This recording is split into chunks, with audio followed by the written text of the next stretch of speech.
નમસ્તે ખેડૂત મિત્રો.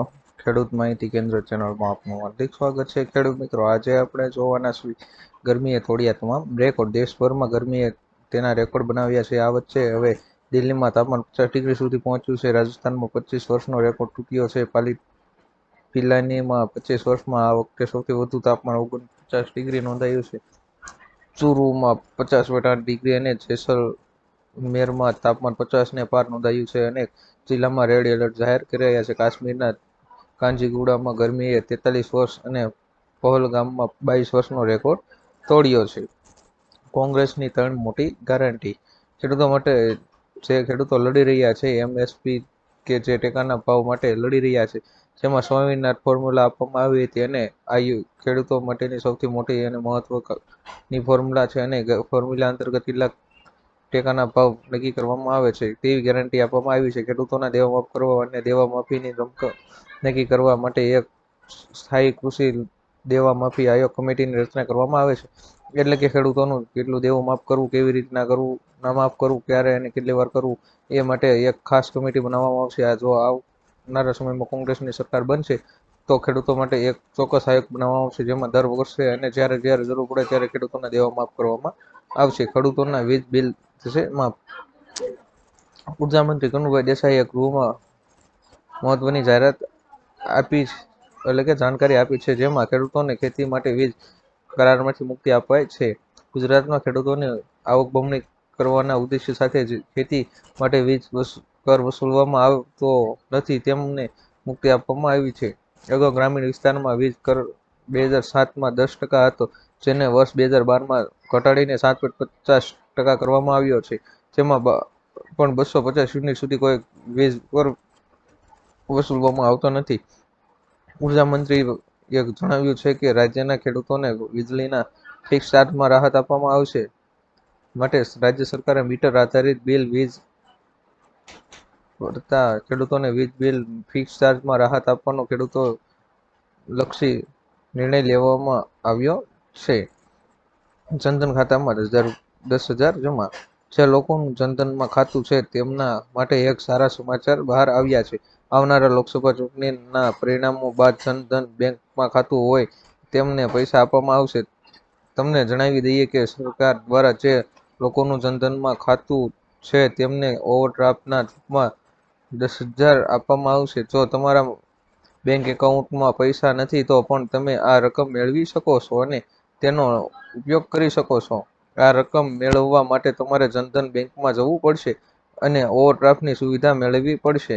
જો તમે સરકારની આ યોજનાનો લાભ મેળવવો હોય તો તમારી ઉંમર ઓછામાં ઓછી 18 વર્ષ અને મહત્તમ 65 વર્ષની હોવી જોઈએ.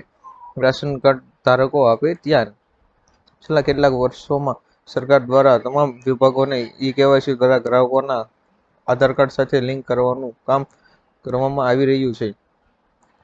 તમને જણાવી દઈએ કે દેશના ગરીબ વર્ગ માટે રાશન કાર્ડ તેમની ઓળખ છે, કારણ કે તેના દ્વારા તમને દર મહિને મફત રાશન મળે છે. પરંતુ તમને જણાવી દઈએ કે સરકાર હવે સ્પષ્ટ કહી દીધું છે કે જો લોકોએ હજુ સુધી પોતાના રેશન કાર્ડને આધાર કાર્ડ સાથે લિંક નથી કરાવ્યું, તેમનું રાશન હવે બંધ કરી દેવામાં આવશે. એટલે કે તેવા તમામ લોકોને હવે મફતમાં રેશન આપવામાં આવશે નહીં. જેથી જે પણ મિત્રોએ પોતાના રેશન કાર્ડને આધાર કાર્ડ સાથે લિંક કરાવવાનું બાકી હોય તે કરાવી લ્યો. આજના સૌથી મોટા ખેડૂત સમાચાર. રાજકોટ માર્કેટ યાર્ડમાં દરરોજ વિવિધ પાકોની મોટા પાયે આવક થતી જોવા મળી છે. માર્કેટિંગ યાર્ડ આજે કપાસ, મગફળી અને બટેટા સહિતના પાકની આવક થઈ રહી હતી.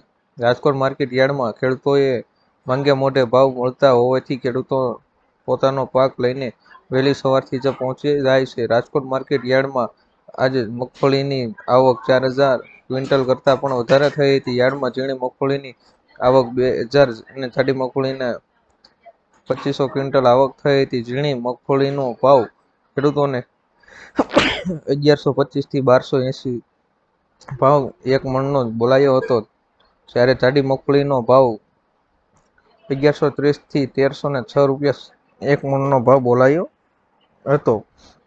ગુજરાત સરકારનો મોટો આદેશ.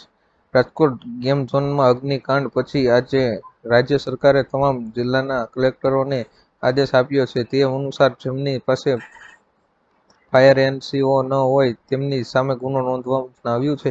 ધાર્મિક સ્થળો જેવા મંદિર, મસ્જિદ, market, mall, theatre, game zone અને શૈક્ષણિક સંસ્થાઓ જેવા સ્થળોની તપાસ કરવાનું કહેવાયું છે. એટલે કે રાજ્યમાં જ્યાં ઘણા લોકો ભેગા થતા હોય તેવા સ્થળોએ તપાસ કરવામાં આવશે. ટ્રેક્ટર ખરીદવા પર મળશે સબસિડી. સોશિયલ મીડિયા પર દાવો કરવામાં આવી રહ્યો છે કે સરકારે પીએમ કિસાન ટ્રેક્ટર સ્કીમ યોજના શરૂ કરી છે, જેની શરૂઆત પીએમ મોદી દ્વારા કરવામાં આવી છે. સોશિયલ મીડિયા પર દાવો કરવામાં આવ્યો છે કે આ યોજના હેઠળ સરકાર ટ્રેક્ટરની ખરીદી પર સબસિડી આપશે. પરિણામે આ સમાચાર વાંચતા ખેડૂતોના પર વિશ્વાસ કરવા લાગ્યા છે. પરંતુ શું આ દાવો સાચો છે કે શું સરકારે ખરેખર આવી કોઈ યોજના શરૂ કરી છે? પીઆઈબી અનુસાર કેન્દ્ર સરકારે પીએમ કિસાન ટ્રેક્ટર યોજના નામની કોઈ સબસિડી યોજના શરૂ કરી નથી. તેથી સબસિડી પર ટેક્સ આપવાનો દાવો કરતી આ વેબસાઇટ નકલી છે અને તેના પર વિશ્વાસ કરી શકાય તેમ નથી. ખેડૂતોને સસ્તા ભાવે મળશે ખાતર. ખેડૂતો માટે સારા સમાચાર છે. તમને પહેલાની જેમ સબસિડી પર ખાતર મળતું રહેશે. હાલમાં કેન્દ્ર સરકાર પાસે ખાતર પરની કોઈ સબસિડી ઘટાડવાનો કોઈ પ્રયાસ નથી. કેમિકલ્સ અને ફર્ટિલાઇઝર્સમાં રાજ્યમંત્રી ભગવંત ખુબાએ સંસદ ભવનમાં એક પ્રશ્નના જવાબ આપતા કહ્યું હતું કે તેમની સરકાર દેશમાં પીએનકે ખાતરો પર સબસિડી ઘટાડવાનો કોઈ યોજના નથી. દેશમાં ખાતરની માંગને પહોંચી વળવા કેન્દ્ર સરકારે વિદેશોમાંથી ખાતરની આયાત કરે છે. યુરિયા પર સહાય 70% સબસિડી આપે છે. આ જ કારણ છે કે યુરિયા ખાતરની એક બોરી 266 રૂપિયામાં ખરીદી શકે છે. જો સરકાર સબસિડી હટાવે તો ખેડૂતોને યુરિયા ખાતરની થેલી 2450 રૂપિયાનો ખર્ચ કરવો પડે. ચાંદીના ભાવમાં વધારો. સોના અને ચાંદીના ભાવમાં વધારો જોવા મળ્યો છે.